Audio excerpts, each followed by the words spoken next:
ഇതിനു മുൻപും ഒരുപാട് പ്രാങ്കുകൾ ബിഗ് ബോസിൽ നടന്നിട്ടുണ്ട്. പ്രത്യേകിച്ച് എവിക്ഷനുമായി ബന്ധപ്പെട്ട്. അങ്ങനെ കുറേ പ്രാങ്കുകൾക്ക് പിന്നിൽ തന്നെ പല കാര്യങ്ങളും സംഭവിക്കുന്നുണ്ടെന്നും പറയണം. പ്രേക്ഷകരും അതിനെക്കുറിച്ച് സംസാരിക്കുന്നുണ്ട്. എല്ലാവരും ഇപ്പോൾ ആദില നൂറ വിഷയമാണ് സംസാരിക്കുന്നത്. ഇന്നലെ പെട്ടെന്ന് ബിഗ് ബോസ് അനൗൺസ് ചെയ്തത് ആദില പുറത്തേക്ക് പോകുന്നു എന്നാണ്. എന്നാൽ വാതിൽ പടിയിലെത്തിയപ്പോഴേക്കും ആദില പോകണ്ട, കം ബാക്ക് എന്ന് പറഞ്ഞായിരുന്നു ബിഗ് ബോസ് എത്തിയത്. ഇത്രയും വോട്ടുള്ള താരം എങ്ങനെ പോകുമെന്ന് എല്ലാവരും പ്രതീക്ഷിച്ചിരുന്നു.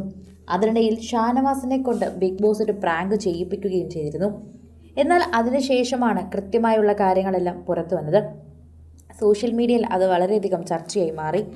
ആദിലയാണ് എന്ന് തിരിച്ചറിഞ്ഞതിന് ശേഷം പ്രധാന കവാടം തുറക്കപ്പെടുമ്പോൾ എല്ലാവരോടും യാത്ര പറഞ്ഞ് ആദില ഇറങ്ങവേ കൈ കൊടുത്തിട്ട് അത് സ്വീകരിക്കാൻ പോലും ഷാനവാസ് തയ്യാറാകുന്നുണ്ടായിരുന്നില്ല. നൂറ വളരെയധികം ഇമോഷണലായി കരയുന്നതും പ്രമോ വീഡിയോയിൽ കാണാം. അതേസമയം ഇത് ബിഗ് ബോസിൻ്റെ 7ൻ്റെ പണികളിൽ ഒന്നായിരിക്കാം എന്നായിരുന്നു ആദ്യമേ പ്രേക്ഷകർ വിലയിരുത്തി. ആദിലെ ഒരിക്കലും പുറത്തേക്ക് കൊണ്ടുപോകാനാകില്ല എന്ന് മനസ്സിലായി.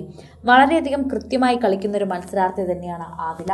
ഒരിക്കലും ആദിലെ നമുക്ക് പുറത്തേക്ക് കളയാൻ സാധിക്കില്ല. എത്രയൊക്കെ ശ്രമിച്ചാലും അത് കളയാൻ സാധിക്കില്ല എന്ന് വേണം പറയാൻ.